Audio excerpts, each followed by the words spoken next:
Aux entreprises, un secteur qui souffre particulièrement ce matin, et notamment le titre Renault, une des plus fortes baisses du CAC 40. Renault perd quasiment 2%. Bonjour Thibaut François.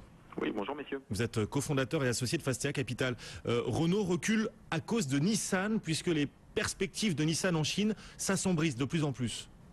Effectivement, le marché chinois commence à faiblir. Alors c'est plus dû, notamment, c'est plus dû sur les constructeurs automobiles japonais.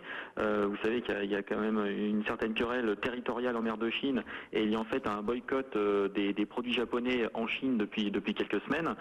Donc le recul envisagé des ventes automobiles sur le marché chinois est attendu en fort repli. Donc le marché asiatique se tient toujours bien, mais par contre c'est vrai que les constructeurs japonais risquent de souffrir dans les prochains mois. C'est clair, on le voit avec Nissan, on le voit aussi avec Honda qui abaisse également ses perspectives ce matin. Oui, bien sûr. Donc c'est l'effet Honda effectivement qui est le premier effet à retenir. Il y a un gros profit warning effectivement sur Honda ce matin, 20% de baisse attendue du résultat net sur l'année en cours.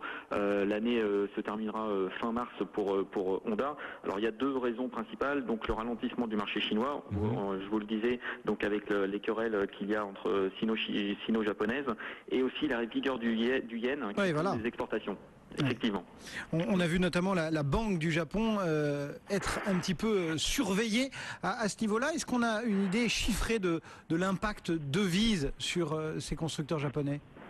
L'impact de vise, il est à peu près de moitié. On est entre 10 et 15% d'impact de vise sur les constructeurs japonais.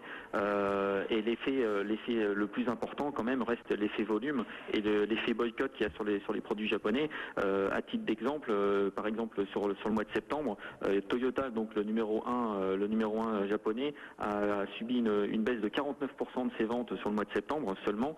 Nissan est à 34,6% et Honda est à plus de 30% pour l'instant sur le mois de septembre. Donc grosse chute attendue des volumes, et l'effet yen est effectivement assez important. Oui, secteur automobile toujours plombé, et ce matin Thibaut, on a le titre PSA qui vient passer sous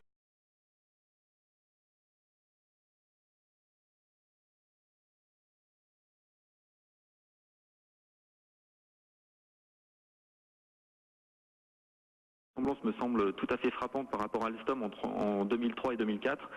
Il y avait une grave crise financière chez Alstom, des difficultés de délivrance des cautions bancaires, deux augmentations de capital successives. Rappelez-vous l'intervention de l'État qui avait eu lieu chez Alstom. Suite à ça, il y avait eu un important programme de cession d'actifs chez Alstom, et j'ai l'impression de revoir la même histoire avec Peugeot aujourd'hui, qu'il ait des mauvaises nouvelles ou des bonnes nouvelles sur le secteur ou sur la valeur. De toute façon, l'action Peugeot perd 4 ou 5% pratiquement tous les jours. Et vous pensez que Peugeot pourra se transformer autant qu'Alstom l'a fait ? Je pense effectivement que Peugeot est le nouvel Alstom d'il y a une petite dizaine d'années. Le programme de cession d'actifs a commencé. Ils ont déjà vendu 75% de Jeffco. On parle d'éventuellement d'une sortie de Forestia. Ils ont encore des actifs derrière avec par exemple la banque PSA.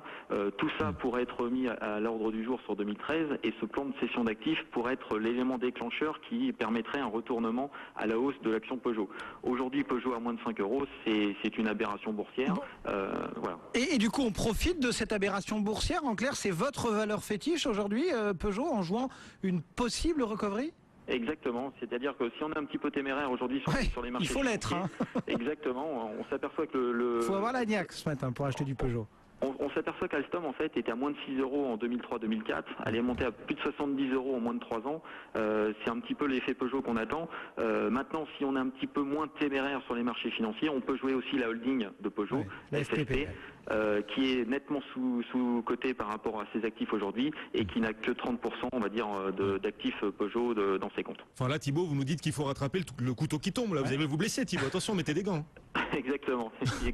Pourtant, l'adage boursier ne va plutôt dans l'autre sens, mais effectivement, Peugeot sous 5 €, ça commence à être aberrant. Ouais, et on est dessous quand même. Merci beaucoup, Thibaut François, cofondateur et associé de Fastea Capital. Bonne séance, Thibaut. Et le marché qui reste en baisse pour 0,79% sur le CAC 40. Des marchés qui sont un peu suspendus au bulletin météo new-yorkais, puisque les autorités annoncent que l'ouragan continue de se renforcer. On rappelle que les marchés